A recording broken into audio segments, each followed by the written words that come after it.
오늘도 저희 작업실에 오신 여러분들 환영합니다. 흥랑글빵입니다. 오늘도 재미있고 신박한 글쓰기로 작가님들을 초대하려고 하는데요. 오늘 영상은 진짜 감이 좀 오버하긴 한데 제 스스로 이거 정말 작가님들 아시면 너무 재미있어 하시겠다 하는 그 주제를 데려왔습니다. 그동안 조금 아껴왔던 주제인데요. 오늘은 그래서 어떤 이야기를 할 거냐면 문장의 전달력을 높이고 싶으신 분은 꼭 보셨으면 좋겠고요. 그리고 김훈 작가님이나 우리 이슬아 작가님의 글쓰기, 그 문장 스타일이 너무 궁금했던 분들도 보시면 너무 재밌을 것 같고, 그 내용을 임재춘 작가님 책에서 나온 내용을 빌려서 오늘 같이 이야기를 해볼까 합니다. 감히 자부하건대 오늘 영상은 작가님들만 보셨으면 좋겠어요. 왜 우리 너무 소중한 것들은 좀 나만 먹고 싶은 그런 느낌 있잖아요. 자, 아무튼 재미있게 준비했으니까 작가님들 오늘도 그렇게 쓰는 거였어. 이렇게 쓰면 되겠네. 하는 아하 하는 모멘트들을 가져가셨으면 좋겠습니다. 전에 제가 글방에서 유튜브로 이슬아 작가님의 글쓰기에 대해서 이야기를 나눈 적이 있었습니다. 이슬아 작가님이 세바시에 출연하셔서 본인이 생각하는 글쓰기란 부지런한 사랑이다 라고 말씀하셨던 거를 사실은 굉장히 모호하고 추상적이잖아요. 그래서 그 개념에 대해서 제가 해석한 말을 제 나름의 해설을 곁들여서 작가님들께 설명을 했었는데 재미있게 봐주셨던 분이 꽤 계셨던 것 같아요. 그래서 오늘은 그거의 연장선이기도 하고 아까 말씀드렸던 것처럼 문장의 전달력을 높이거나 김훈 작가님이나 이슬아 작가님의 어떤 문장의 특징들이 좀 궁금했던 분에게는 정말 재미있는 영상이 될 거예요. 자, 결론부터 말하겠습니다. 그런 문장을 쓰려면 어떻게 해야 되냐면요. 주체를 심는 것입니다. 문장의 주체를 심는 거예요. 사실 이거는 전제가 있는데 한국어 문법에는요. 정확한 주체가 없어도 문장이 이해가 될 수 있습니다. 예를 들면 영어에서는 I love you라고 해야지만 문장으로서 성립을 하는데 한국에서는 나는을 빼고 너를 사랑해 라고만 해도 어긋남이 없다라는 거죠. 그렇기 때문에 우리가 종종 문장을 쓸 때는 주체가 빠진 상태로 쓸 때가 굉장히 많아요. 그래서 그걸 두고서 임재춘 작가님이 이렇게 설명하셨습니다. 문장의 주체가 없을 때 그 문장의 전달이 불분명해진다라고요. 같이 보겠습니다. 오늘은 참고로 제가 도서를 3권을 초청했는데요. 첫 번째 책은 쓰기의 공식, 프랩을 쓰신 임재춘 작가님의 책입니다. 아까 했던 말 이어서 해볼게요. 작가님은 책에서 이런 말씀을 하셨어요. 말할 때는 주어를 생략해도 얼굴 표정이나 몸짓으로 추가적인 의사소통이 되기 때문에 별로 문제가 없어. 그런데 문장에 주어가 없으면 있잖아. 주인이 집을 나가서 방문객이 그 집에 있는 물건을 정확하게 찾아내기 어려운 것과 같아. 우리가 통상 쓰는 글에는 주어가 없는 경우가 많거든.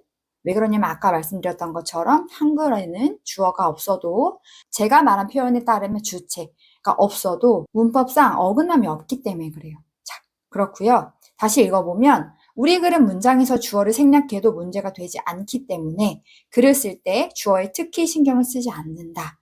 이로 인해서 명확하지 않은 문장이 난무한다. 라고 말씀하셨습니다. 사실 지금 이 단편적인 글만 봐서는 작가님들이 이해가 잘 안 되실 거예요.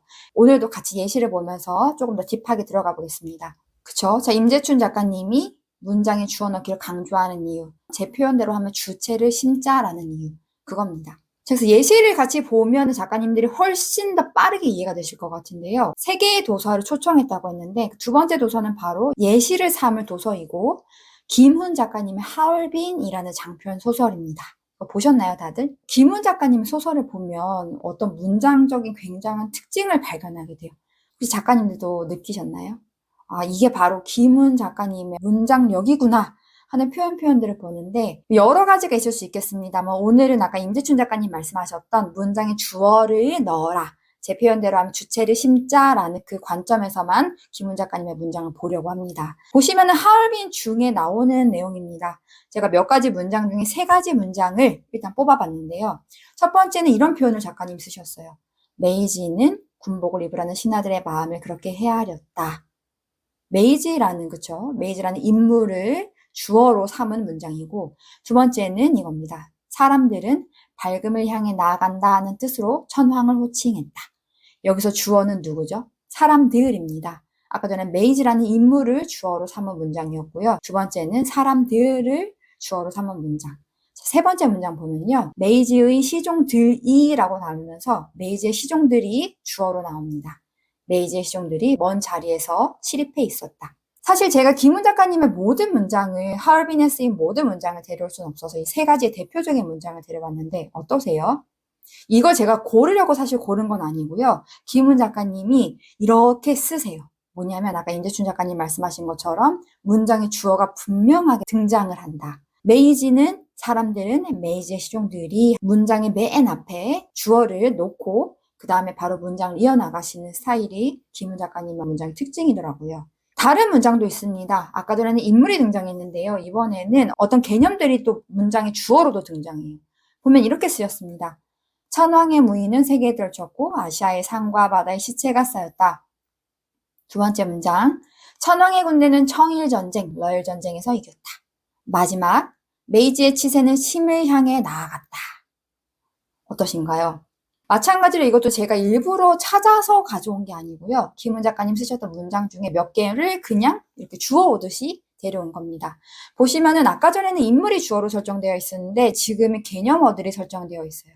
마찬가지로 이게 개념어이던 인물이던 작가님은 문장의 맨 앞에 이 주어를 설정함으로써 문장을 또 이끌어 나가신다. 자, 그럼 마지막 또 한번 볼게요. 저녁의 바다는 고요하고 막막했다. 바다는 이윤의 마음에 자리 잡지 못했다.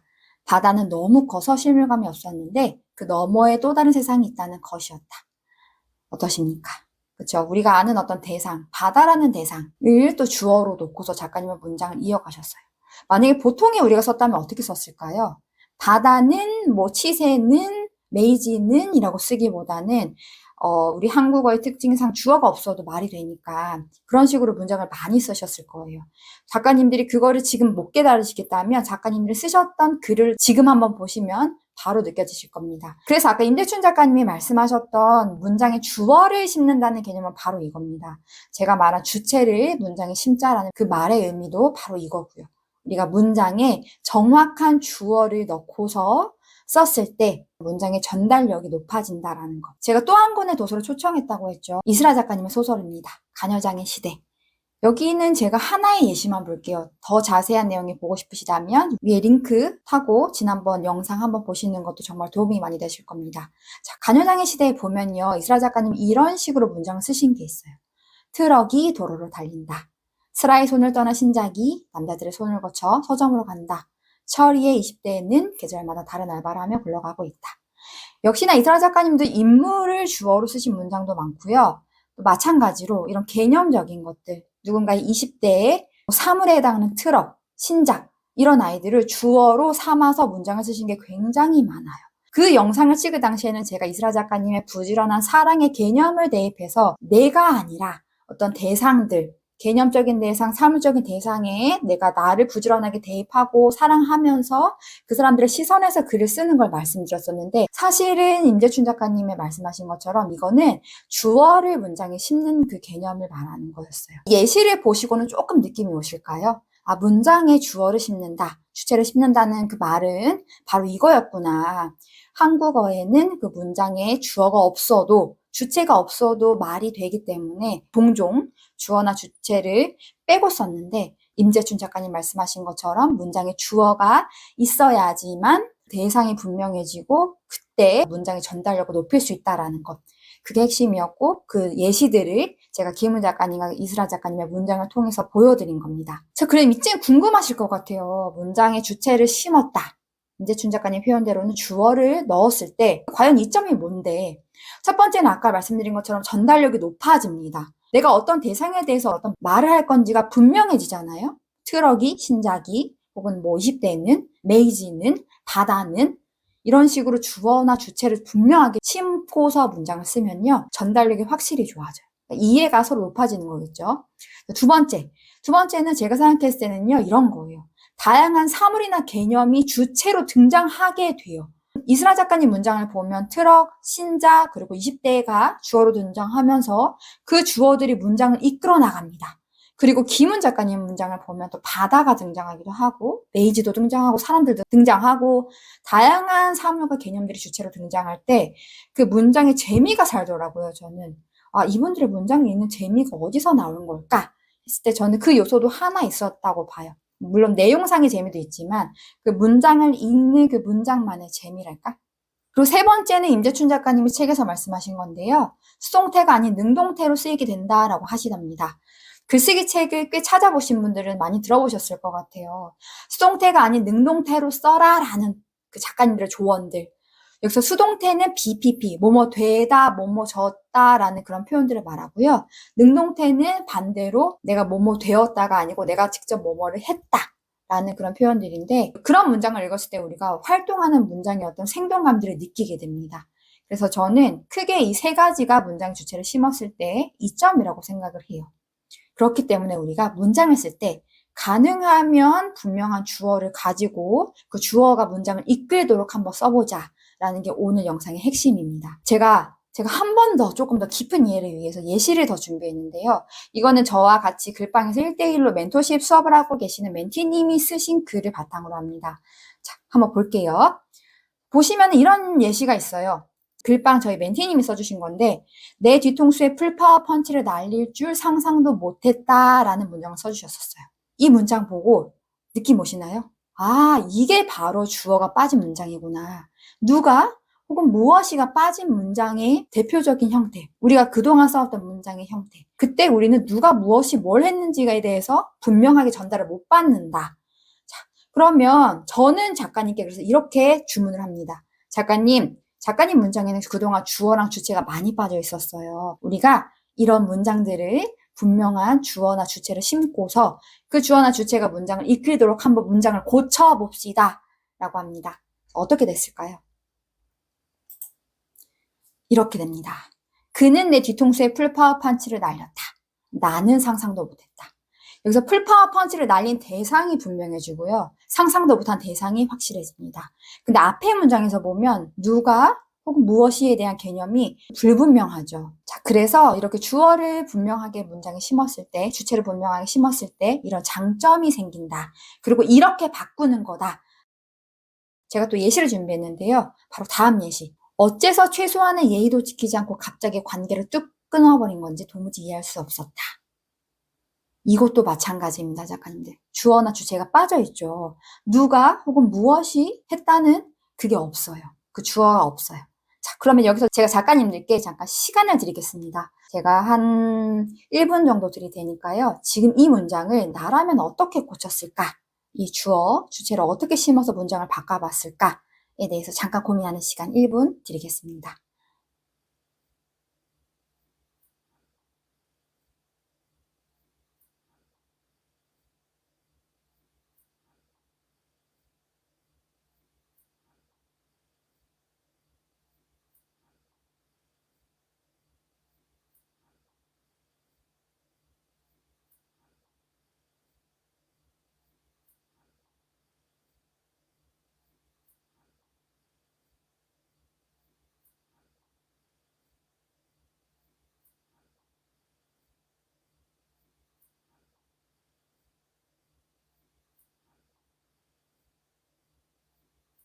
유튜브 영상 길이상 1분은 좀 긴 것 같아서 지금 제가 잠깐 끊었고요. 어떠세요, 작가님들?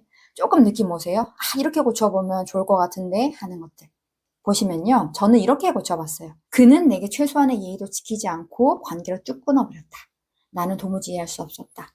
아까랑 똑같아요. 똑같은데요. 다만 주어를 분명하게 설정해 준 거예요. 예의를 지키지 않고 관계를 쭉 끊어버린 사람이 누군데? 아, 그래, 그구나. 그 사람이구나. 그 사람을 문장의 주어로 삼고, 두 번째, 도무지 이해할 수 없는 사람은 누군데? 나야. 이렇게 문장에 주어가 2명이었잖아요, 사실은. 근데 그걸 한 문장으로 썼었다. 근데 이거를 반대로 주어를 기준으로, 주체를 기준으로 내가 문장을 쓰다 보니까 자연스럽게 문장도 2개로 나뉘고요. 문장의 의미도 분명해지고요. 누가 뭘 했는지 그 사람이 문장을 이끌게도 만드는 그런 효과들을 나타낼 수가 있었습니다. 아직 조금 감이 부족하시다면 지금 한 번 더 위에 문장과 아래 문장을 비교해가면서 뉘앙스적으로 한번 느껴보세요, 작가님들. 바로 그겁니다. 그럼 이쯤 궁금하실 것 같아요, 작가님들이. 그럼 어떻게 하면 좋겠습니까? 대충 예시를 보면서 제가 감은 좀 잡힌 것 같은데요. 정확하게 언어로 좀 설명받고 싶어요 하시는 분들이 있으면 제가 준비한 게 바로 이건데요. 보시면 문장의 주체를 심는 실전 적용은 제가 생각해 딱 4단계예요. 첫 번째는 평소처럼 편안하게 문장을 쓰세요. 처음부터 내가 쓰지 않던 버릇대로 쓰려고 하면 잘 안 써질 거예요. 버벅버벅하고 어딘가 좀 어려워서 쓰다가 막 좀 때려치고 싶으실 수 있다. 그때는 그냥 평소처럼 편안하게 문장을 쓰세요. 떠오르는 대로 그대로 문장을 쓰십니다. 자, 그 다음에 두 번째는요. 이 문장의 주체는 누구이고 무엇일까를 찾아보셔야 돼요. 아까 그 멘티님께서 하신 것처럼 이 문장의 주체는 그였어. 이건 나였어. 하고 찾는 거예요.